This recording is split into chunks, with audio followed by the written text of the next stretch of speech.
Today, we're jumping into one of the greatest turnaround stories ever told. It's all about two incredible leaders who were handed an impossible task to rebuild a city that was nothing but rubble and to inspire a people who had pretty much lost their way.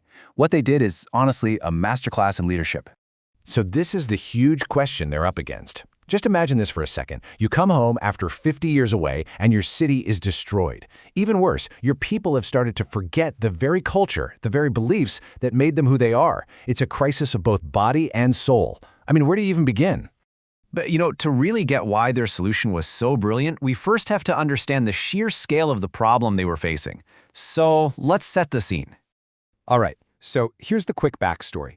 Way back in 586 BCE, the absolute heart of the nation, the temple in Jerusalem, is destroyed. The people are then dragged off into exile in Babylon. For almost 50 years, there are people without a home.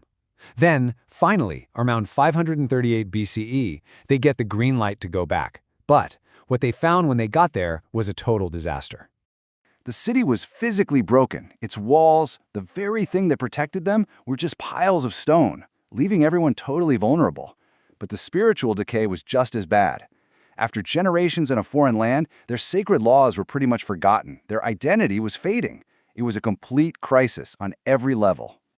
All right, so into this mess steps our first key player. This is Ezra. He's the guy who understood a fundamental truth. Before you can rebuild a city of stone, you have to rebuild a people's spirit. Now, Ezra, he wasn't some warrior king or a politician. He was a scholar and a priest. His weapon of choice wasn't a sword. It was scripture. He basically held the blueprint to their entire cultural and religious identity. And this quote right here, it just perfectly sums up his entire life's mission. See, he didn't just read the law. He lived it, and he taught it. He truly believed that the only way for the people to find themselves again was to rediscover their sacred texts. His whole strategy was to rebuild the nation from the inside out. So Ezra's mission was all about spiritual renewal. You can kind of think of him as the guy brought in to reboot the nation's software, its operating system. He knew that without a shared set of beliefs, any new walls or buildings would be completely meaningless. Okay, so if Ezra's handling the software, who's taking care of the hardware? Well, let's meet our second leader, Nehemiah. He was a man of action. He looked at the ruined city and didn't just see a crisis, he saw a project, a call to action.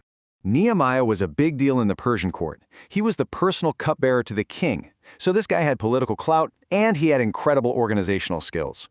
He was the practical, get-it-done kind of leader the city was crying out for. And this was his rallying cry. For Nehemiah, those broken walls weren't just a security problem. They were a symbol of shame, of weakness. Rebuilding them was about restoring national pride. It was this powerful, tangible goal that everyone could see and get behind. And this is where you see the absolute genius of their partnership.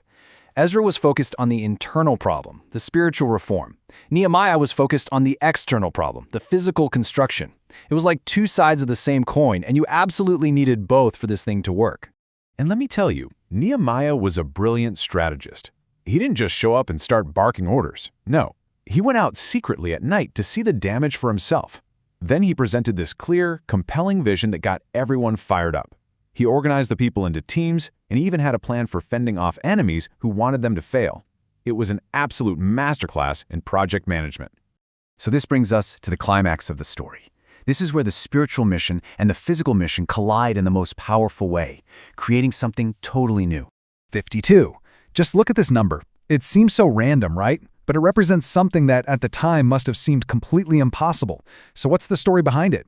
This is it. Under Nehemiah's incredible leadership, the people of Jerusalem rebuilt their entire city wall in just 52 days. I mean, can you even imagine?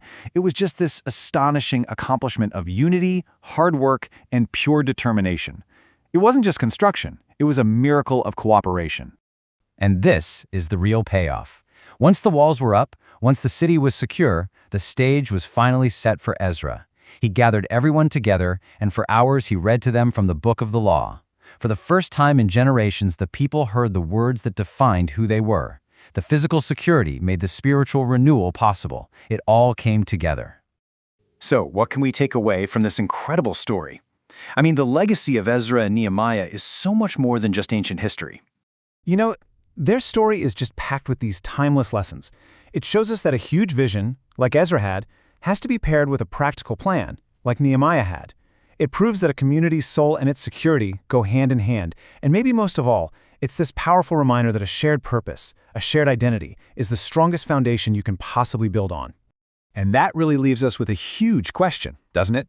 The story of Ezra and Nehemiah seems to say you need both, walls and beliefs. But for our own communities today, what do you think really matters more in the long run? The physical structures that protect us or the shared ideas that unite us? It's definitely something we're thinking